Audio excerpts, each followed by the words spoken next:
Olá pessoal, professor Luciano Cardoso, para a disciplina de Fundamentos da Ciência da Computação. Vamos falar sobre sistemas de numeração. Bem, esse é o material do livro Fundamentos de Ciência da Computação, do Furuzan, que é o livro que vocês já fizeram aquela primeira parte introdutória, onde nós conversamos, ou melhor, onde vocês leram sobre modelo de Turing, modelo de von Neumann, que são os fundamentos da ciência da computação. Pois bem, a parte de sistemas de numeração, conversões de base, nós já estávamos trabalhando com um material fracionado que eu estava passando para vocês e vocês já resolvendo exercícios.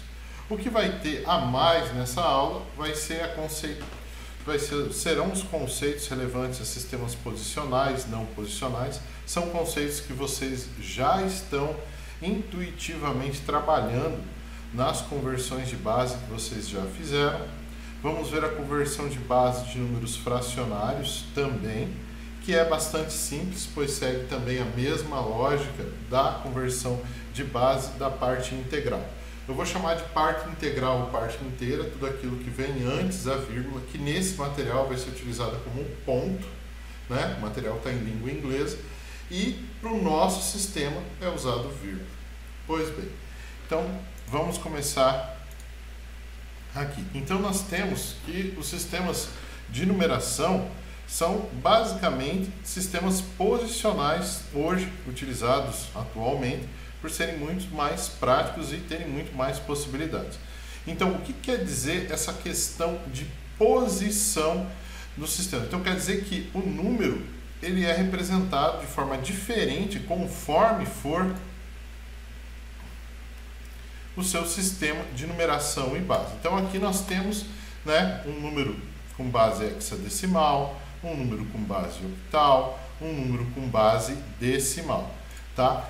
Então, continuando, vamos então ver o que seria esse sistema de números posicionais. Pois bem, esse S é de sistema, esse K-1 ele indica que sempre vai estar elevado à posição um número menos 1, pois começamos em 0. Então, se nós tivermos 3, nós teremos 0, 1, 2. Então, 3 menos 1, 2. Teremos esse sistema aqui.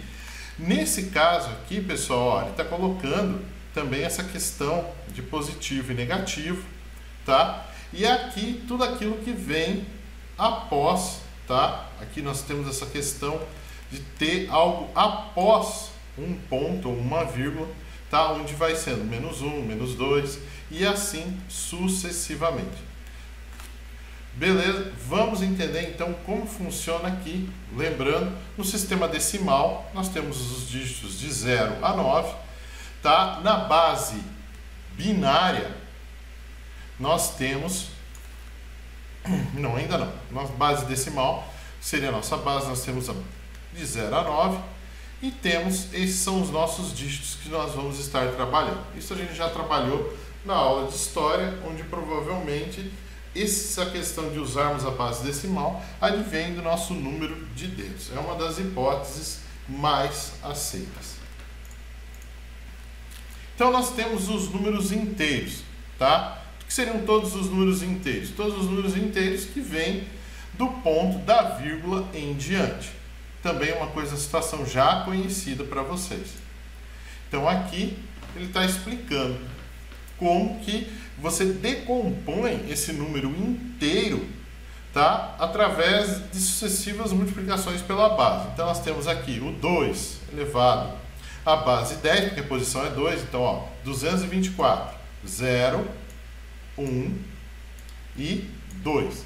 Então 10 elevado a 0 a 1, 4 vezes 1, 4, então nós temos a nossa unidade.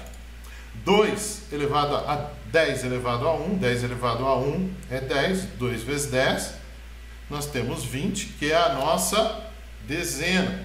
E nós temos aqui também, daí, 10 elevado a 2, que é 100, 2 vezes 100, 200, que são as nossas unidades de centena.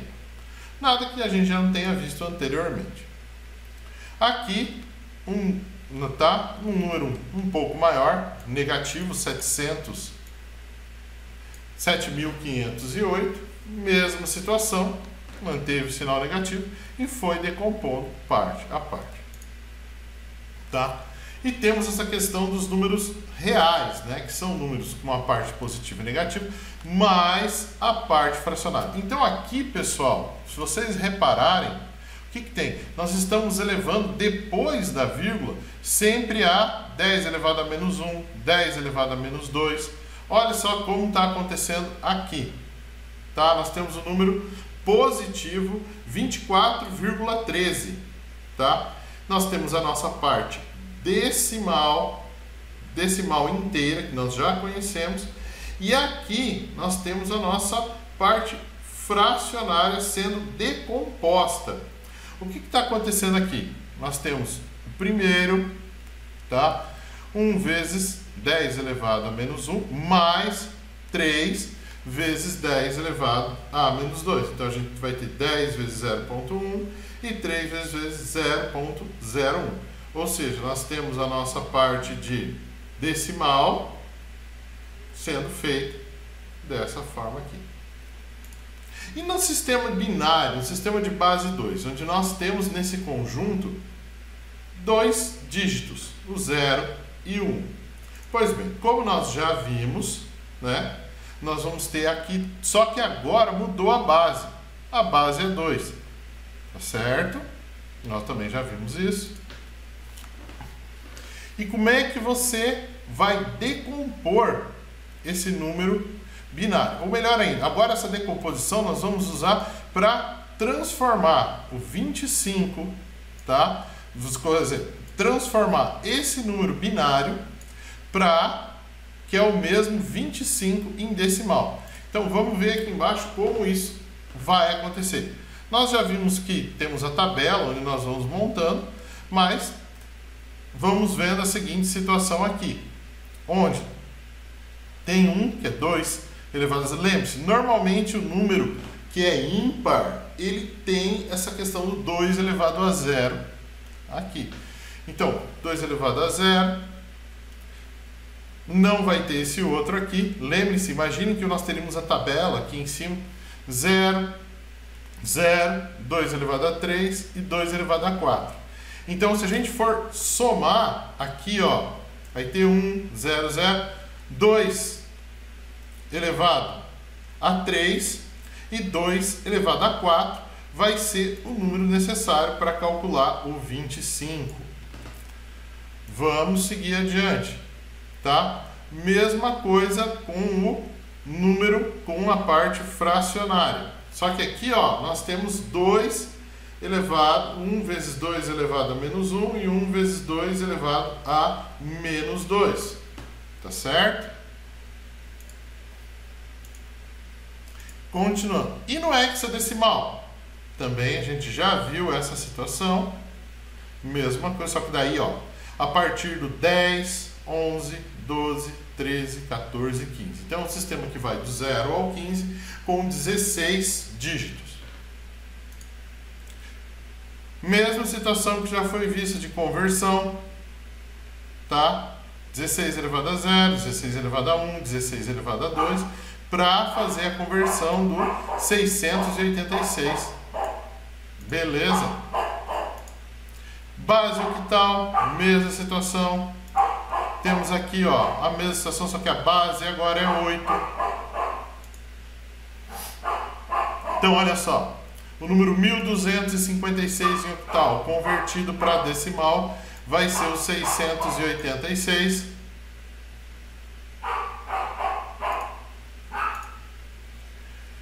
E agora aqui, pessoal, nós temos uma tabela onde vocês podem estar verificando exemplos de outras coisas.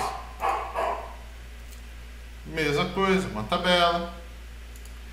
E agora, como que se dá sempre essa conversão, tá?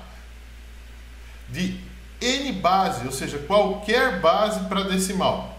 Sempre assim, parte integral, parte fracionária.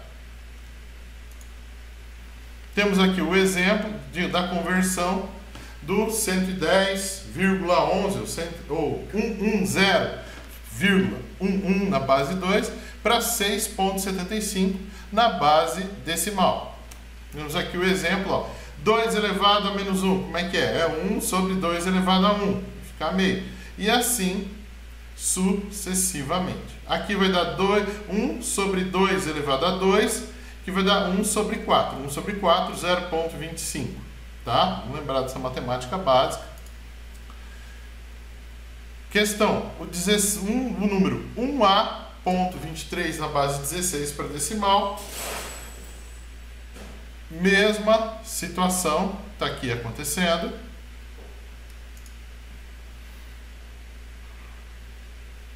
Também aqui na base octal. E agora, pessoal, o que muda um pouco, tá? Quando a gente vai fazer o decimal para qualquer base. Então aqui a gente tem um algoritmo. Primeiro é criar um destino vazio, ou seja, o lugar onde a gente vai colocar isso. Depois, dividir sucessivamente pela base que nós vamos fazer. E inserir aquilo que é excedente nas posições mais à esquerda. E repetir isso sucessivas vezes até atingir o final. Na verdade, isso parece difícil, mas é o que nós já estamos fazendo quando nós fazemos as sucessivas divisões, tá? Por 2, por 16, por 8, tá? Aqui tem um exemplo, tá? Das sucessivas divisões, onde nós pegamos o quociente, tá? Seria o resto da divisão. Vamos fazendo sucessivas vezes. Por exemplo, aqui só não está naquele formato que vocês estão acostumados, que viram, mas é a mesma coisa. Temos lá 35 dividido por 2, vai sobrar 17, vai sobrar o 17 e vai ficar 1 de resto. 17 dividido por 2, vai ficar 8, vai ficar 1 de resto. 8 dividido por 2, vai ficar 4, 0 de resto. 4 dividido por 2. E assim sucessivamente, até nós termos aqui, ó, 1, 0, 0, 0, 0, 1, 1, que é o nosso número binário. Mesma coisa com octal, mesma coisa com hexadecimal, tá? Agora, a parte fracionária, pessoal, vamos ver como ela vai se comportar agora. Tá vendo aqui, ó? Que é sempre menos 1, menos 2, menos 3, menos a quantidade que for. Vamos dar uma olhada aqui. Olha só, pessoal. O que está acontecendo aqui? A gente vai pegar o número 0,625 e vai converter ele para a parte fracional. Ele não tem parte inteira, então a gente vai converter essa parte fracional. Então a gente vai pegar primeiro o 0,6, tá? E vai multiplicar. Aí que está o segredo. A gente vai multiplicar por 2. Multiplicou por 2, 0,6, vai ficar 1,2. Esse 1,2, qual que é a parte inteira dele? É 1. Aí a gente vai pegar, tirou o 6, vai pegar o 0,25, que sobrou. 0,25 vezes 2, vai dar 0,5. 0,5, pessoal, tem parte inteira? Não tem. Então, vai ficar o 0. O 0,5 tem parte, mesma coisa, multiplica por 2, vai ficar 1. Pegou a parte inteira, até que sobrou 0. Então, nós temos aqui que 0,625 vai ter aqui, ó, a sua parte fracionária do número binário aqui. Tá vendo esse 0 aqui, ó? O que era 0 vai continuar 0, feita a conversão. Mesma situação do octal, vai multiplicando sucessivas vezes por 8. Mesma situação com o hexadecimal, vai multiplicando sucessivas vezes, sabendo sempre que essa parte integral, né, se ela for 10, vai ser A, se for 11, vai ser B, e assim sucessivamente. Aqui nós temos as posições, tá? Um método alternativo é aquela tabela que eu faço com vocês. Ela normalmente é usada para números menores que 256. A gente já fez com números maiores também pode ser usado. Podem ver, mesma situação. Aqui, ó, a mesma coisa, só que agora usando frações, tá? Para a parte, no caso, binário. Olha ali, meio, 1 quarto, ó, 2 elevado a menos 1 é meio, 2 elevado a menos 2, 1 quarto, 2 elevado a menos 3, 1 oitavo, 2 elevado a menos 4, 1 16avos, 2 elevado a menos 5, 1 32avos, e assim sucessivamente. Então aqui, ó, a gente também pode fazer, e depois, ó, pega as partes inteiras e tem o número convertido. Então aqui, pessoal, ó, binário hexadecimal. Mesma situação que a gente já fazia. Tá? Tem que ir olhando a tabela e fazendo. Ó, o número dos 24, 100, 16, e a gente vai convertendo cada um deles naquilo que a gente já fez em outros exercícios. Octal, mesma situação, tá certo? Olha lá, qual é o número octal equivalente a esse número binário? Está aqui a conversão, coisa que a gente já fez em outros exercícios. Faz ali a conversão. Então aqui, pessoal, tem uma tabela assim, ó, daquelas, igual aquelas tabelas que eu passei nos outros materiais para vocês observarem essa conversão. Agora aqui, pessoal, tem um exemplo um pouco diferente. Aqui, ó, encontre o número binário, a menor quantidade de dígitos binários necessários para armazenar um inteiro decimal com o máximo de 6 dígitos. Então aqui, pessoal, existe essa fórmula usando o log, tá? Onde você vai ter essa quantidade de dígitos binários. Então olha aqui, ó, o maior decimal de 6 dígitos é esse aqui, 999.999. Então, e o maior número de 20 bits é 1.048.575. Então, note que se você representasse com 19 bits, o maior número seria 524.287. Então, por isso, a gente precisa, para representar 999.999, 20 bits. Tá ali? E agora nós temos os sistemas não posicionais, que tem esses valores fixos, pessoal, conforme a posição, tá? Aqui tem um exemplo de como eles funcionam. E o grande exemplo desses números são os números romanos. Lembrando, pessoal, que os romanos não conheciam o zero, tá? Então depois vocês vão dar uma estudada nisso aqui. E aqui tem uma tabela, tá, de conversão para os números romanos.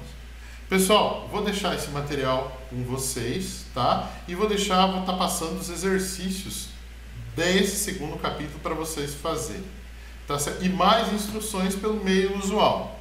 Pelo e-mail, né, que vai ser pelo site, vou estar colocando no RA da faculdade também.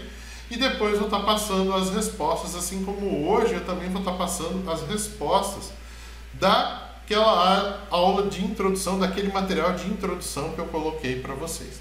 Vou estar disponível no Discord, no WhatsApp, como vocês já estão acostumados, para tirar as dúvidas. Pessoal, tenham bons estudos. Qualquer dúvida pode contar comigo. Abraço, professor.